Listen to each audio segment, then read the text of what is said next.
You're listening to Sweet Talk, all things maple. Welcome to Sweet Talk, all things maple. I'm your host, Aaron Wightman, recording today from Cornell University. Joining me from the Eline Research Forest in Lake Placid, New York, is my co-host, Adam Wild. Hi, Adam. Hello, Aaron. It's great to be back in the recording studio. I'm excited for our topic in this episode of Sweet Talk. Yeah, we started this podcast to talk about cutting-edge research and trends in the maple industry. A topic we haven't touched on yet is the concept of agroforestry. This is an idea that's not often discussed in the maple industry, but it could have increased significance in a world with a changing climate and also represents a real business opportunity for maple producers. Yeah, that's a good point. Agroforestry is a way to adapt to climate change while also making more money from our woodlot. But that concept of agroforestry can be kind of confusing. So Aaron, can you let our listeners know what we mean by agroforestry? Yes, so the simplest definition of agroforestry is an agricultural system in which trees and food crops are cultivated together. In a sugar bush, the trees are already producing food. So when we talk about agroforestry in that context, we're thinking about what other food crops we can grow within the sugar bush. That's interesting because when you think about it, as sugar makers, we're harvesting a food product from the sugar bush at the end of winter. And although the growing season is extremely important for our maple trees, it's not the time of year that directly produces value for sugar makers. So that's a missed opportunity. If you could somehow produce other crops within the sugar bush during that growing season, then you could make more money from your woods. That's right. And another benefit of that is diversification of your product offerings, which can also be a good business strategy. The challenge is figuring out what can be grown profitably in a forest environment where there is limited light and the operating conditions are more difficult than they would be in an open agricultural field. To learn more about the opportunities and challenges of sugar bush agroforestry, I talked with 3 Cornell experts.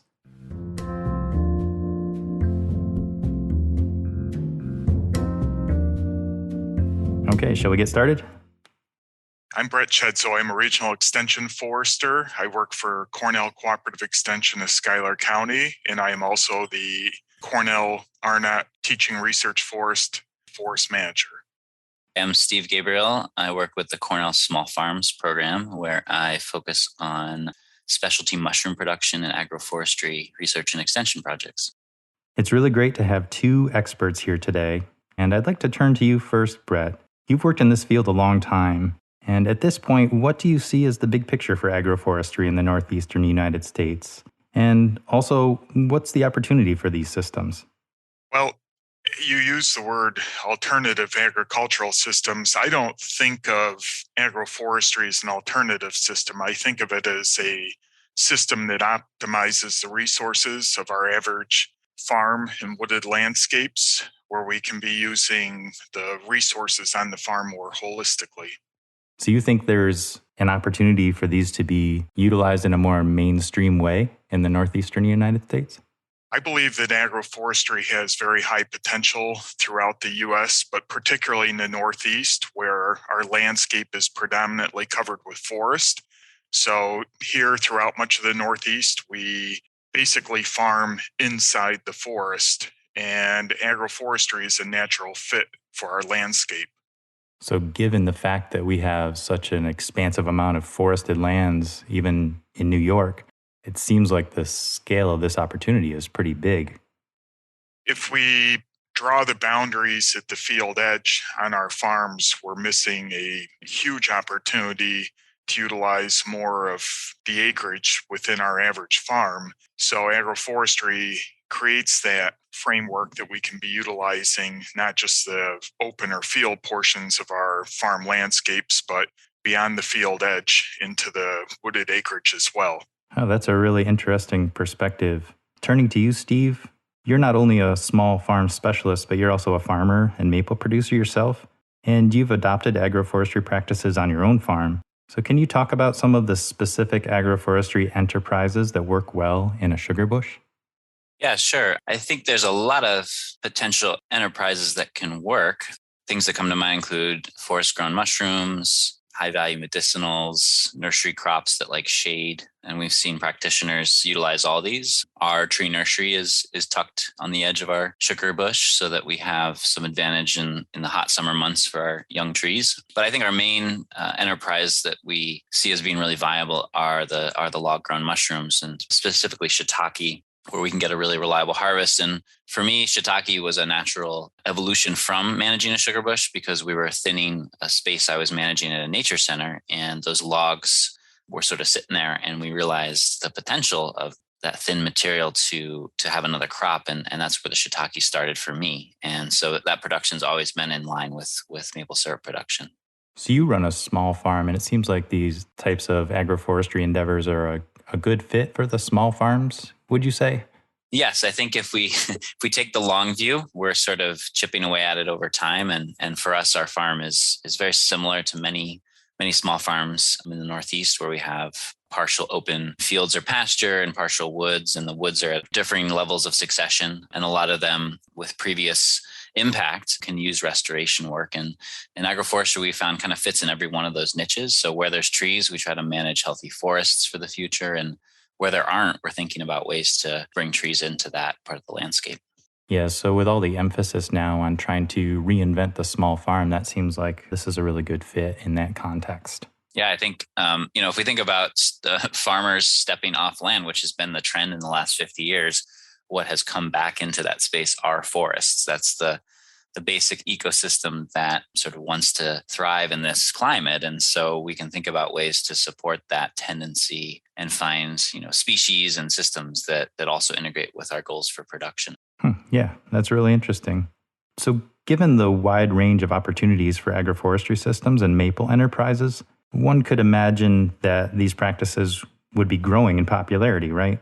So do you have a sense at this point of how many farms utilize or plan to adopt agroforestry practices, Steve? Well, this is one thing we're working to better quantify, but I think we can safely say there's a ton of interest. When I work with potential mushroom producers, there's never a class or a program that hasn't been filled to capacity. So the curiosity is there. And the question of, hey, I have X amount of acres of woods, what can I do with it, comes up again and again. And we see that across the board, that any programming we put out seems to be really well attended. So that's really our indicator at this point. Curiosity is the first level, and then I think adoption is the second level. And there's certainly some layers to help folks, move into that. Based on what I see in the field, it seems like there's a disconnect between the level of interest and the level of adoption.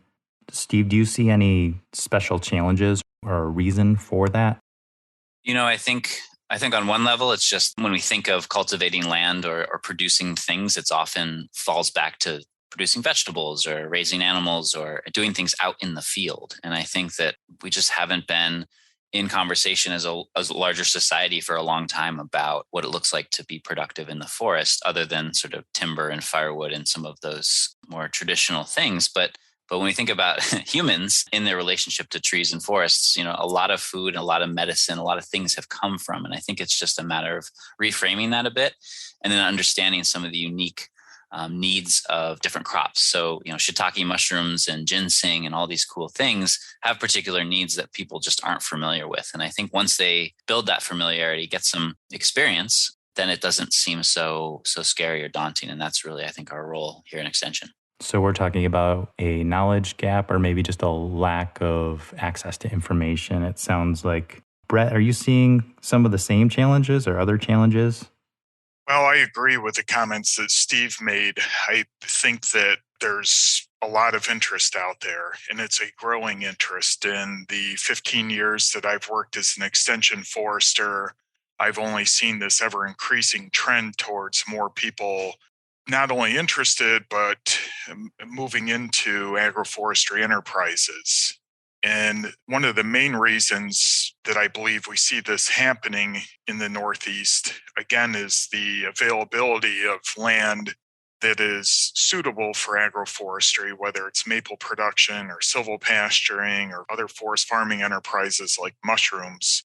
People can get into agroforestry farming without the barriers that are increasingly limiting for other farming enterprises. If you want to become a dairy farmer or a row crop farmer or a large-scale commercial livestock producer, grazer, those all require going out and purchasing or leasing land that is in high demand, and there's going to be a lot of competition for that land.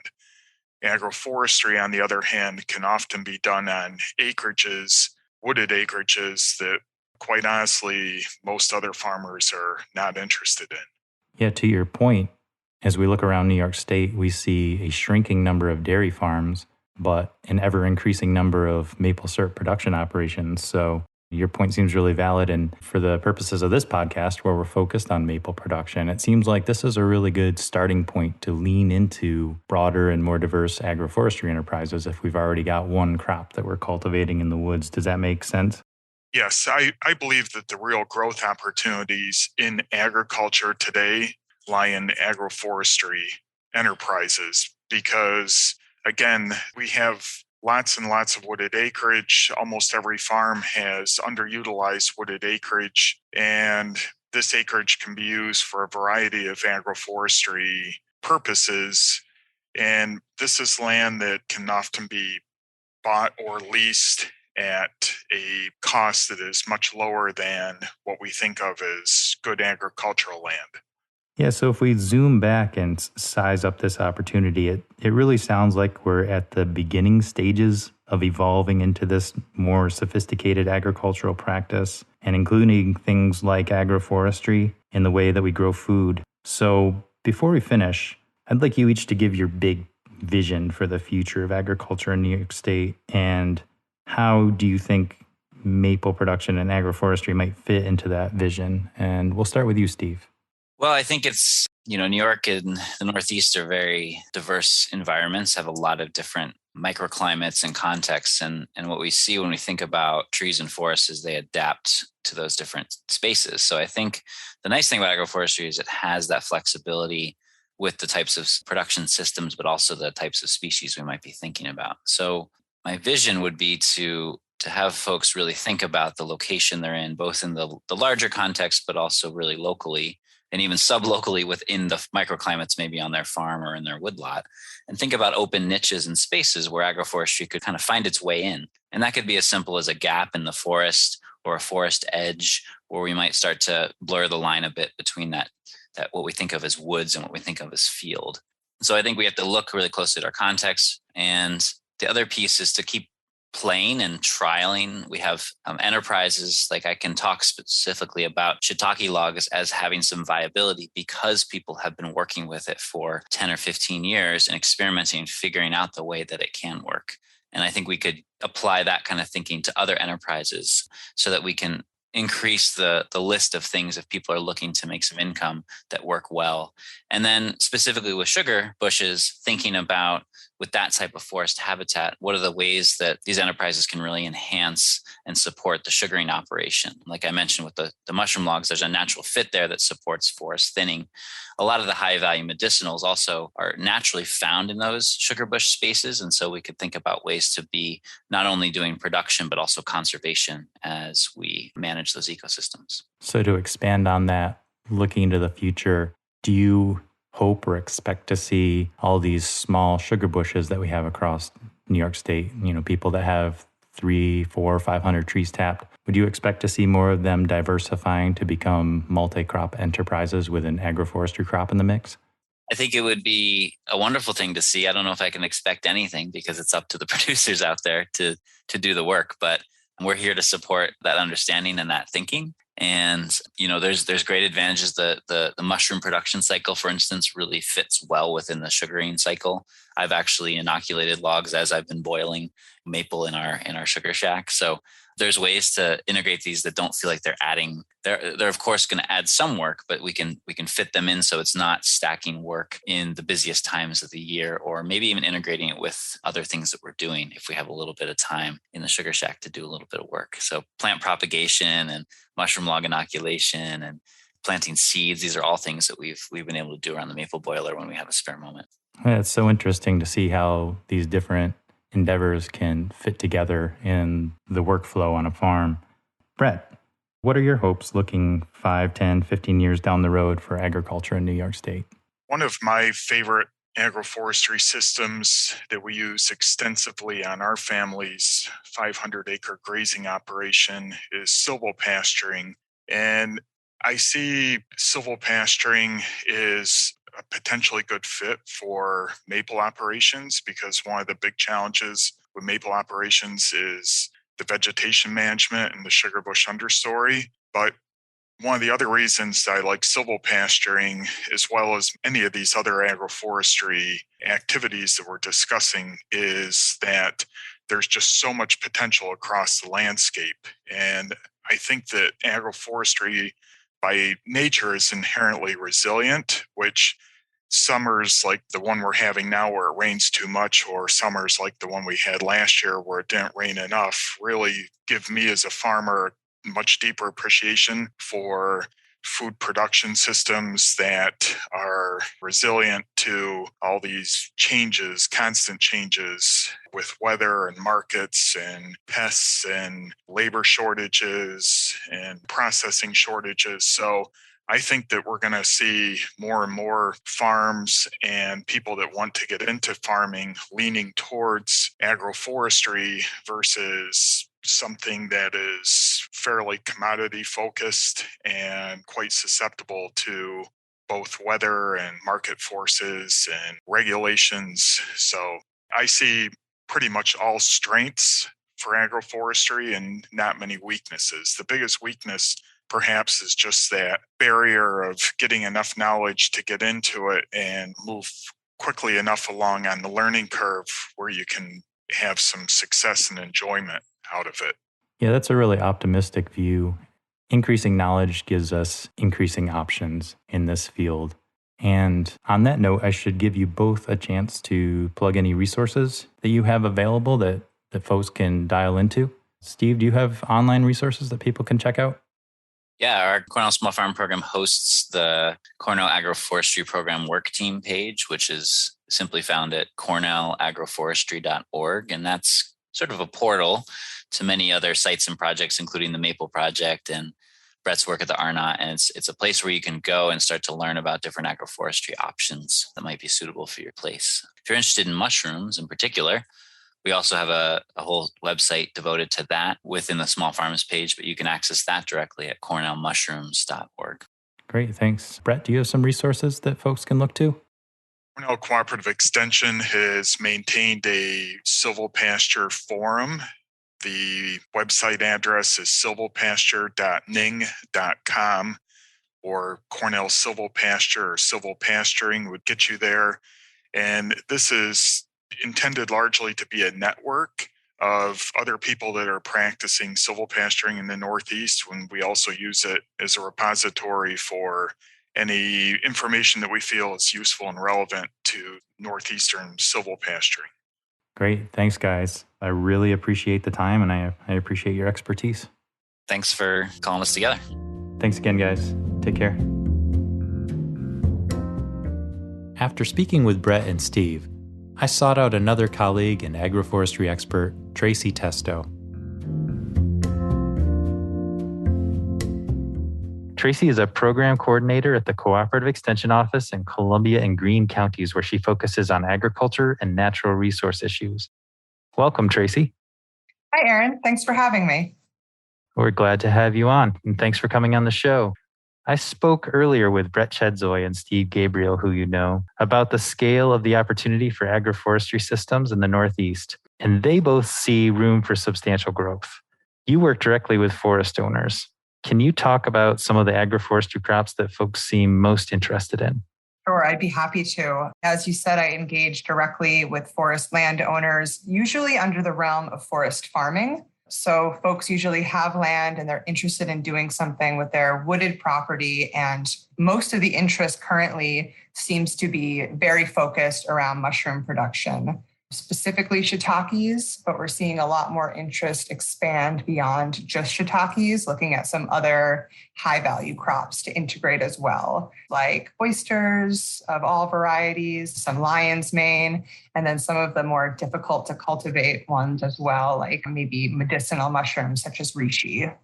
Great. So a lot of interest in mushrooms. Are there resources available for landowners who are interested in cultivating mushrooms in the woods? There are quite a few, and they exist at a lot of different levels. So locally here, we have some demonstrations for folks to interact with and view how one would grow shiitakes within the canopy of a forested land. We also hold workshops teaching folks how to grow those mushrooms. Statewide, Cornell Small Farms houses great resources that have been created through research.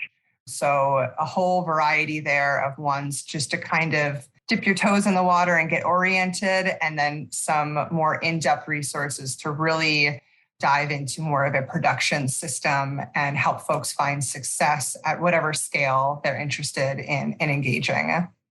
Yeah, I've noticed that with the growing popularity of mushrooms, there seems to be a proliferation of guidelines and websites and other sources of information to help people grow these successfully in the woods. Yeah, there's one sort of kind of golden guide. I think it's through the University of Vermont, but it was created with research through Cornell, and it's best management practices for log-grown shiitakes. And it's a favorite of mine and a great starter guide for other folks who are interested.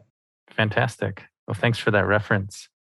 Are there any other crops that aren't currently of high interest but have potential in your opinion? Yeah. We're seeing a huge rise in purchasing of land and people moving out of cities onto forested land. And beyond that, for folks who have been here for some time, there seems to be a rising interest to steward their property in a more ecologically responsible manner. And with that comes manipulations of the landscape. And sometimes that looks like plantings and bringing crops and new plants onto people's properties. And that's also done at a variety of scale. So sometimes it's the hobbyist who's looking to introduce native plants that might also have some edibility to produce some backyard fruits, or that could also be more of a farm scale for production. And so looking at native fruits and herbs and plants that not only have a product for the producer, but benefit the ecosystem are highly desired. And so with that, we're finding that supply of that planting stock is really hard to come by, especially during the height of those planting seasons, like in the spring and the fall. So, something that I think is going to be on the rise are more agroforestry nursery systems. And those are sort of few and far between. There's some great local places, but they get wiped out pretty quick. So if you don't have your order in first thing, you're kind of scrambling or maybe just planning for another season to plant. So I'm hopeful that we'll start to see those kind of native forest nurseries on the rise in the future to supply all of this demand. And just thinking of the financial viability of some of these practices, nursery production is actually more lucrative compared to, like harvesting herbs and selling herbs to an herbalist or a company that will use them. Just actually being able to sell the whole plant is a lot more viable. So that's a hope of mine for the future. Oh, that's interesting. I hadn't thought about the lack of agroforestry nurseries as a limitation to the adoption of these systems. So. Yeah, we field a lot of calls where people are reaching out, scrambling, and they're not able to locate, and they're kind of going far and wide to order these plants in.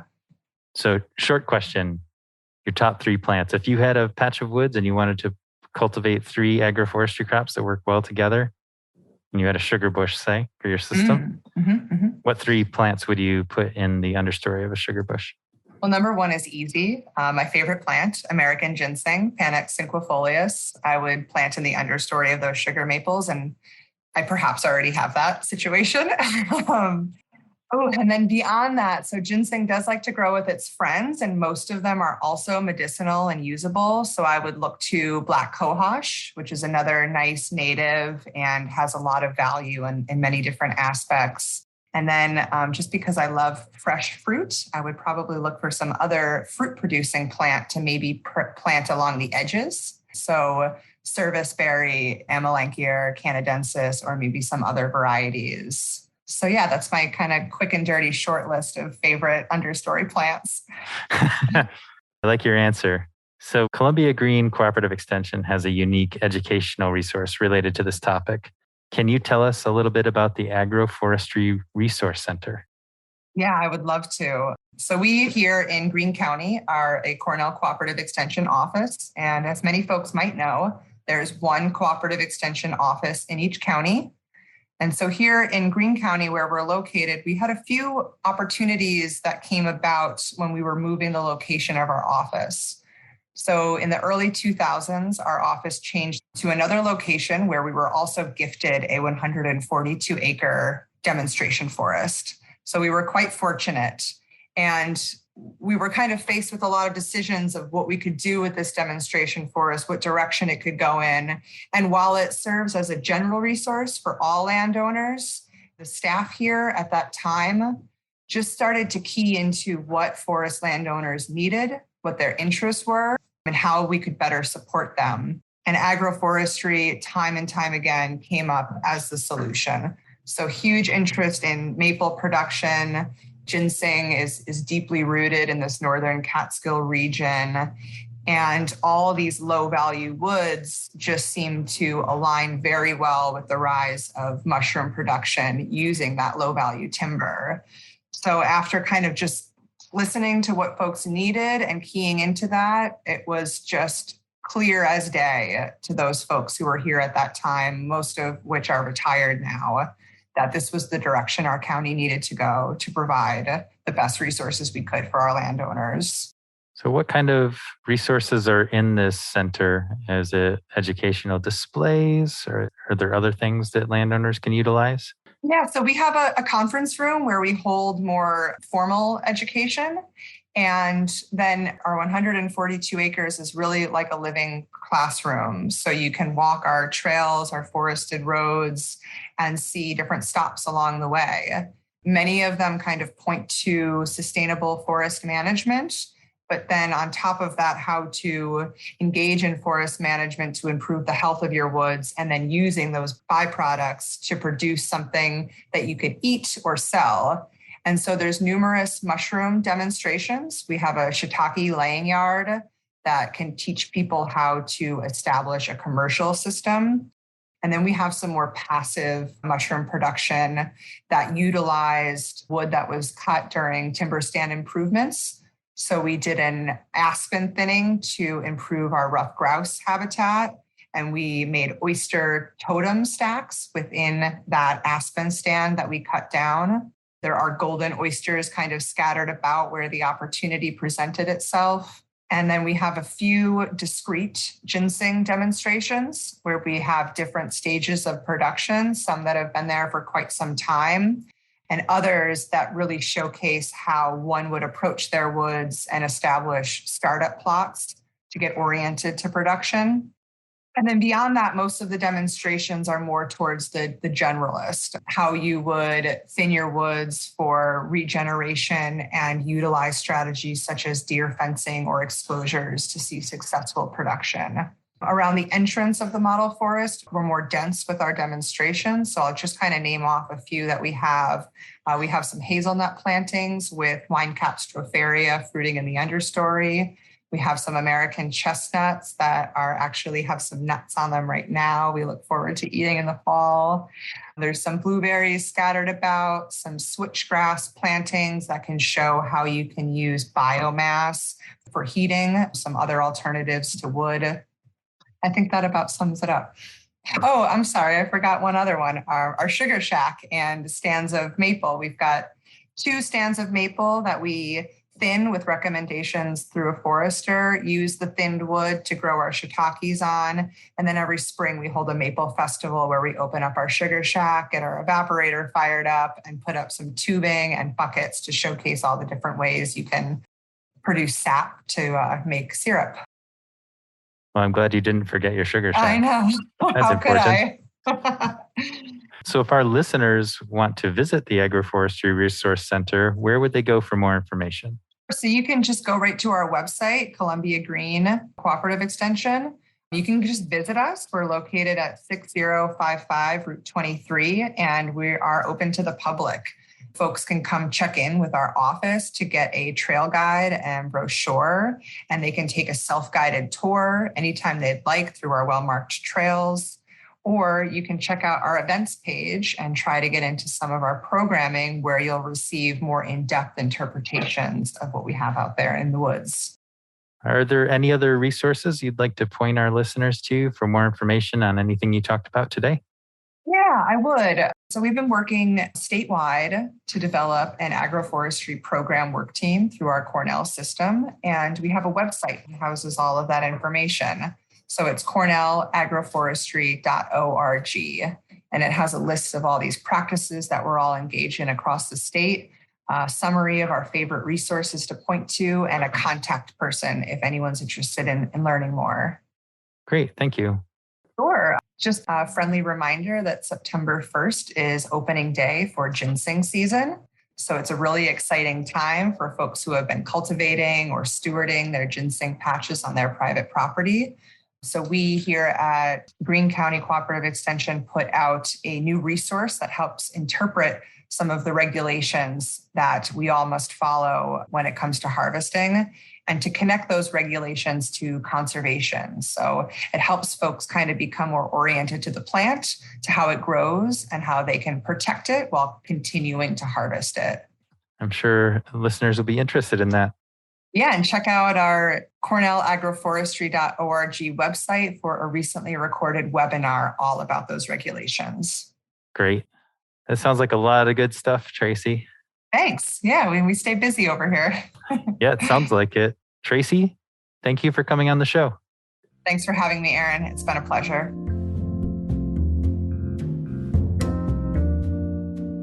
That was an eye-opening discussion, Aaron. And that reminds me, you have a new agroforestry research project at the Arnot Forest, right? That's right, Adam. We were recently awarded a McIntyre Stennis grant to look at sugarbush agroforestry. And specifically, we plan to assess a number of crops for their productive potential under the partial shade of a thin sugarbush.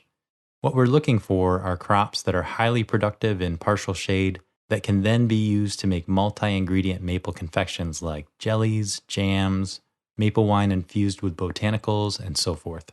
That's such a great fit with maple production. And here at the Eline Forest, we are also installing agroforestry demonstration plots as a joint collaboration with Yale University. In these projects, we'll be looking more at native herbaceous plants that are already common in a sugar bush. So with your project at the Arnot, Aaron, is this something you will share with maple producers? Yes, at the end of the 3-year project period, we hope to have a notebook published that will include a guide to plants that grow well in a sugar bush, how to cultivate them, and recipes for maple confections that utilize their fruit. But we're just starting the project, so stay tuned for more information.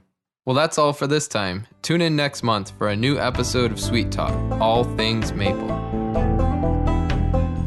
Thank you for joining us for Sweet Talk, all things maple with Aaron and Adam. Sweet Talk is produced by the Cornell Maple Program and is made possible from funding from the USDA National Institute of Food and Agriculture.